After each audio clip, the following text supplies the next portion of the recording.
Hello and welcome.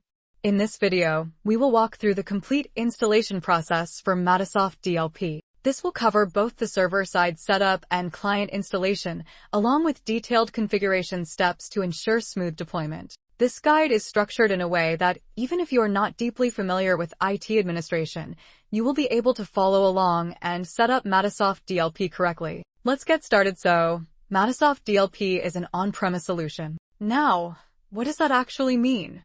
It means that the server for this thing is gonna be installed inside your organization's network, not floating around on some cloud where you don't really know who has access to your data. And that comes with a bunch of big advantages. For example, you get full control, no third-party access. Your data stays with you. It works even if the internet is down, so your security isn't dependent on an active internet connection. It's super fast. Since everything is running on your local network, there's almost zero delay. Easier compliance. If you have any legal or regulatory requirements about where your data is stored, this setup makes it a lot easier to stay compliant. Alright, that's the why. Now let's talk about what we actually need to get this installed. Matisoft DLP consists of two parts. First, the DLP Management Console, also referred to as the server. This is where all the policies are created and all agents on computers are managed. Second, the agent.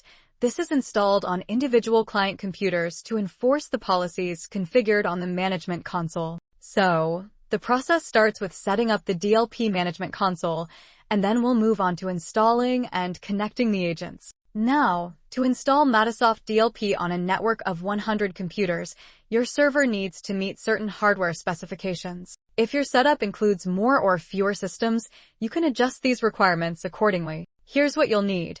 For processor, you'll need at least a 4 GHz octa-core CPU. This ensures smooth performance, especially when handling multiple security tasks. When it comes to RAM, a minimum of 16 GB is recommended, but if you're managing a larger number of client systems, we highly recommend 32 GB for better efficiency and stability. As for storage, we recommend having at least 1 TB of storage, though the ideal capacity depends on your organization's specific data needs. If you plan to retain logs for more than the default 180-day period, you may require storage beyond 1 TB. Before moving ahead with the installation, let's go over the operating system requirements. Windows Server 2012 R2 or newer, though we recommend Windows Server 2016 or above, 64-bit only, or, if you're working with a smaller number of computers, say up to 50 computers, Windows 10 version 1607 or later,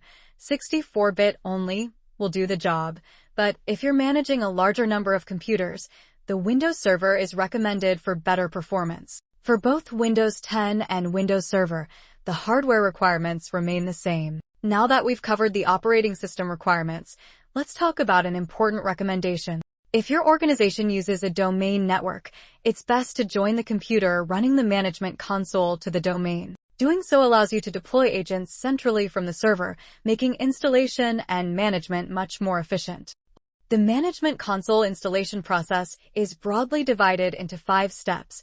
First, fetching the Management Console installer. Then, set up the prerequisites. After that, configure a static IP. Next, install the Matisoft DLP Management Console. And finally, configure the firewall rules. Administrator rights are required to complete these steps successfully, so please ensure you are logged in as an administrator before proceeding. First thing that we have to do is we need to download the DLP Management Console installer. You can get it from the official Matisoft website or any other trusted source. I've already downloaded it, so let me show you. Here it is. Now, with the installer ready, let's go over the system requirements before proceeding. Alright, before we get into installing the Matisoft DLP Management Console, there are a few prerequisite software components we need to set up first. These are essential for the Management Console to function properly, so let's make sure we have everything in place. Matisoft DLP requires the following prerequisites. First, MongoDB version 6.0 or later. Next, you'll need ASP.NET Core Runtime 6 or later, and finally, .NET Desktop Runtime 6 or later. Keep in mind, you can download all these prerequisites using the external links available on Matisoft's official website. These links will take you directly to the relevant download pages for easy access. Alternatively, you can download them from any other trusted source of your choice. Alright, so I've already downloaded all the prerequisites needed for the installation. Let me quickly show them to you. Here they are. As you can see, all 3 required files are here. Now, I'll go ahead and install them one by one. Run the MongoDB installer and click Next on the setup screen. Check the I accept the terms box and proceed. Click the Complete button to ensure all necessary features are installed. In the service configuration step, keep the data directory at the default location or choose a different folder if needed. Everything else must remain at its default settings. Install MongoDB Compass by simply clicking Next. Then click Install. And that's it. Click Finish to complete the MongoDB installation. For ASP.NET Core Runtime 6 and .NET Desktop Runtime 6, simply click the Install button and the installation will be complete.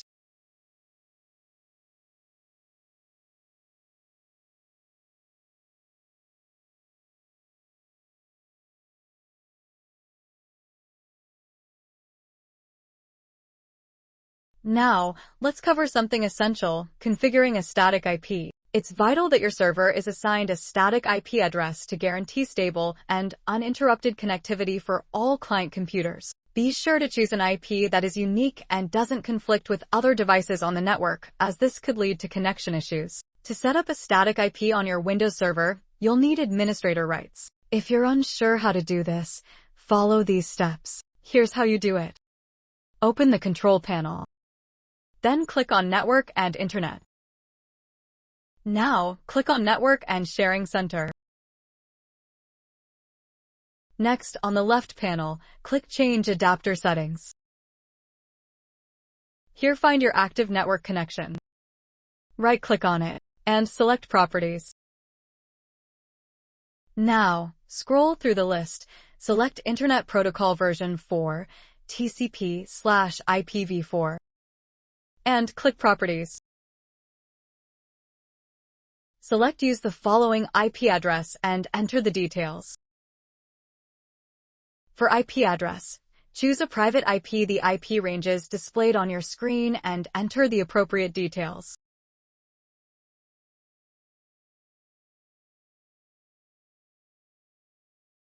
Enter the subnet mask and default gateway, which is usually your router's IP address, but this may vary depending on your network setup. Then, input the preferred DNS server and alternate DNS server as per your network configuration. Once everything is filled in, click OK. You should now be connected to the network. However, if you're still experiencing issues, try changing the assigned static IP, as IP conflicts are a common cause of network connectivity problems. Once the new static IP is set, your server's IP will remain fixed, ensuring that client devices can always locate and communicate with it. Now, let's move on to installing the DLP Management Console. Before proceeding, ensure that the computer has an active internet connection, as the installer needs to download essential files and communicate with the Matisoft website for a smooth setup. Alright, I've already downloaded the Matisoft DLP Management Console installer. Let me quickly show you. Here it is. The first thing you need to do is double-click on the installer file. You should see a pop-up window asking for permission. Then, click OK to begin the installation. At this point, your computer will start installing the software. It might take a few minutes, so just sit tight and wait for it to finish. After installation, a DLP Management Console icon will appear on your desktop. This is where we'll configure and manage everything. And that's it. The installation part is done. Alright, before we wrap up, there's one important thing to check. If your server has a custom firewall configured, you'll need to go through this next step. But if not, you're all set, and you can skip this section.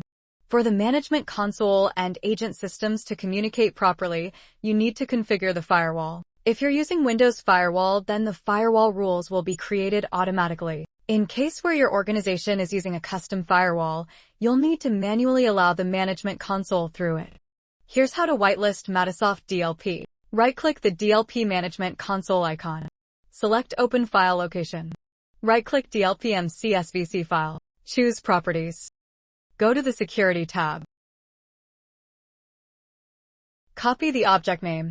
As some firewalls require it to be specified for whitelisting, you can simply paste it wherever needed. Next, whitelist the object name in the firewall to allow communication on ports 11125 and 11128. Finally, make sure all applications can connect to *.matisoftlabs.com on port 443.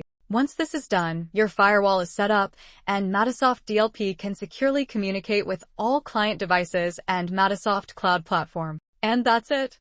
You've successfully installed Matisoft DLP Management Console.